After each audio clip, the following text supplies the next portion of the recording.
What's going on, everybody? Welcome back to the DFS process. Now, for those of you guys that watched my video yesterday, I did say I was going to post a free early slate lineup on my Twitter account at the DFS process. And not only did I post a lineup, but we killed that early slate, put up a 280. As you can see here, placed very high in all contests. I had it in a couple GPPs and on double up, placed 8th out of 229th and 171th out of over 4,000. So it was just a good day, start to the day for early slates. So shout out to everybody that watched the video and headed over to my Twitter account and played that lineup. I'm glad I was able to make you guys some money. And with that, let's get right into the picks for today. So for Monday, we got a pretty small slate compared to most Mondays. Usually we got like a 9-10 game slate on Monday. But we only got a couple games. We got how many games? We got 6. So starting off at the point guard position, I mean, you don't really have that many studs to pay up for. You only have one guy over 11K, which is Giannis Antetokounmpo. But at point guard, I love Kyrie Irving this spot at 8,800. Not only is Marcus Smart sidelined, but Terry Rozier, the backup point guard, is questionable. If Rozier is out, I could see Kyrie Irving playing close to, if not more than 40 minutes in this one. Should see a ton of playing time, and he has just been shooting the ball amazing. Takes a ton of shots, double digits every time. Most of the time he's going to get over 20. As you see here, he's very consistent scoring in the 40s, especially as of late. He's really taken over. See the amount of points he's been putting up.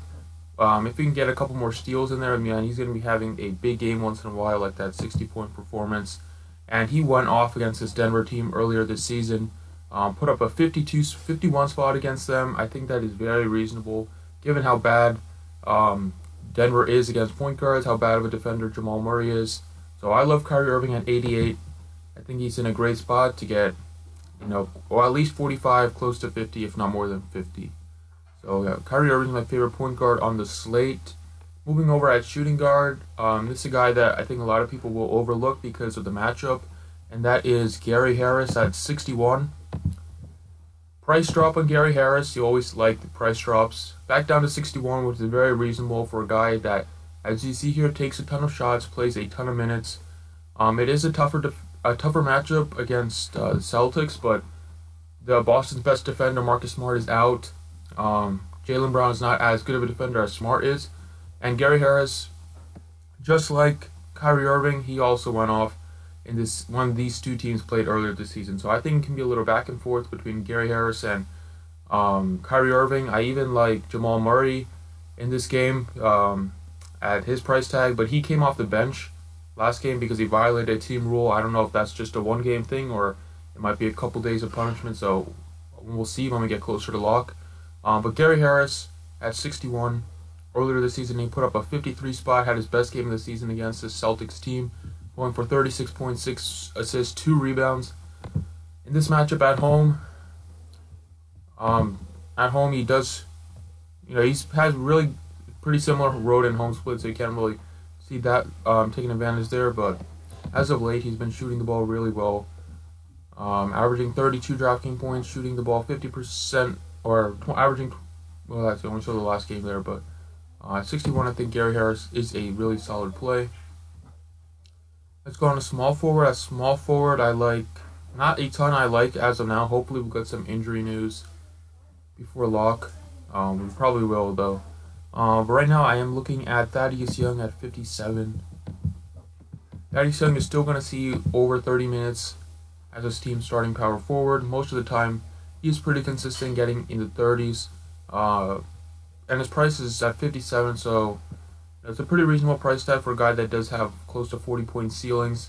Myles Turner is back in this one, but he came off the bench, only saw limited minutes. I think the Pacers are going to really ease him in. And 5,700 going up against the likes of Marvin Williams, MKG. I think Thaddeus Young should eat in this matchup and has another good game. I think he'll get at least 30 DraftKings points, hopefully. And then at power forward, once again, it's looking kind of dry right now. But, and I know I picked this guy a lot, but I think at 4,800, Mason Plumlee is probably one of the best options on the board. Celtics do play big with Al Horford and Aaron Baines, so Mason Plumlee should get the start.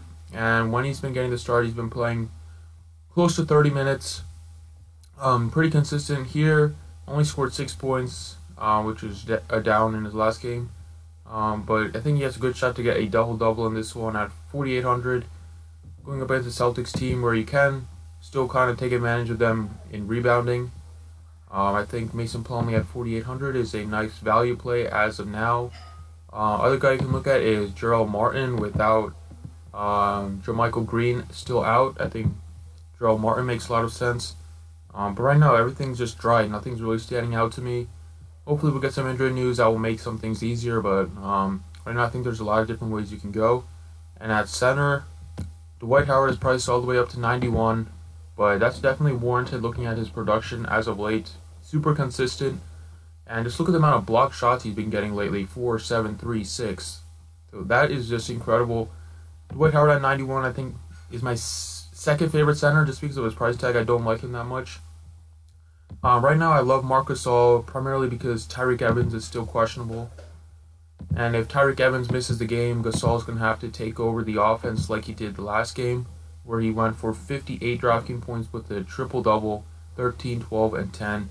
Should even score the ball more. If he even had about 20 points, he would have been well into the 60s. So I think at 85 and a good matchup against the Suns, he should eat this matchup. And the 2 times this team has played earlier this season, he's shot the ball 28% from the floor averaging, but he's still averaging 37 DraftKings points. So if he increases that, makes some more threes, which is gets to his average, he should see a, in the mid-40s, close to 50 DraftKings points performance. So I think Marc Gasol at 85 makes a lot of sense. I also do like Hassan Whiteside at 77, but he just doesn't get the minutes sometimes. But against Dallas, it's a great matchup. For a GPP, I think you can definitely look at Whiteside. And that's pretty much it. Those are the 5 guys to like as of now. Thanks for watching, guys. I appreciate it, and good luck.